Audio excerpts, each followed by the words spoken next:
कल हम 1.5 घंटे तक कमरे में ही बैठे रहे। पूछो क्यों? काकटपुर से तामपत्र की एक पद्धति है उड़ीसा में। तांबे के पत्तों पर प्रश्न करने से अपने आप लिखकर आ जाता है। कोणार्क के पास में काकटपुर है। काकटपुर में एक साधारण मिश्रा जी के घर पर, ब्राह्मण साहब मिश्री जी शायद, वो कल आए थे। यहां पर बैठे हुए थे बूढ़े बूढ़े, हाथ में घुटान लिए हुए थे।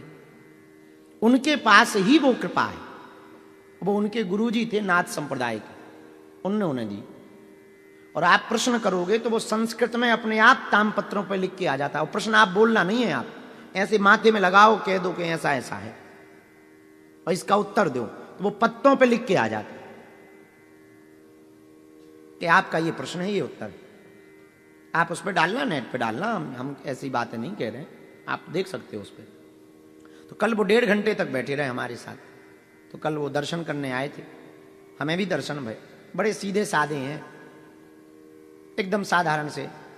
हम तो बड़ो हंसत रहे, मन में उनसे भी हंसत रहे। हम कहा जे वाली पद्धति का वो लो होती तो वो अवेलो आगे को लगो जो है डायमंड के हीरा पर पहने घूमत हो तो।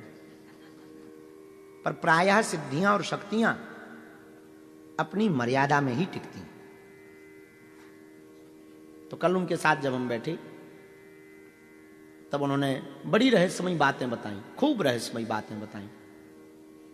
हमसे पता नहीं दास के प्रति उनकी क्या कृपा है। बोले हम आपको कई सालों से मिलना चाहे। और उन्होंने ये बताया, बोले हम आपसे 1997 से मिलना चाहे। हम कहा 96 में तो हम पैदा ही बैठे। तो बोले हम आपसे 97 से मिलना चाह रहे। हम कहा बड़ी कृपा है।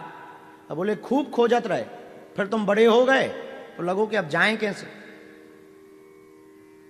तो हमने कहा कि बड़ी कृपा हुई, आप पधारे हो, हम पे बड़ी दया भई, खूब वार्ता भई। तो ऐसी आज भी भारत में पद्धतियां हैं जिनका कोई तोड़ नहीं। हां, हर व्यक्ति हर बात से सहमत नहीं हो सकता, कुछ बातों से सहमत हो सकता। लेकिन हमारी बताई हुई ये भविष्यवाणियों के बारे में, जिन लोगों के बारे में हमने चर्चा की, महापुरुषों के बारे में चर्चा की, इसमें अपने स्वविवेक का पालन जरूर करें, स्वविवेक को जरूर लगाएं। हमें जो समझ आया वो बात हमने रखी है, हमने अपनी समझ से बात रखी है। आपकी अपनी समझ और आपके निजी अनुभव कुछ और भी हो सकते हैं। जरूरी नहीं है कि यही अनुभव जो हमारे हो वही सत्य हो। हमारी हर बात को सत्य नहीं मानना। आप अपनी बुद्धि, भगवान ने तुम्हें भी बुद्धि दी।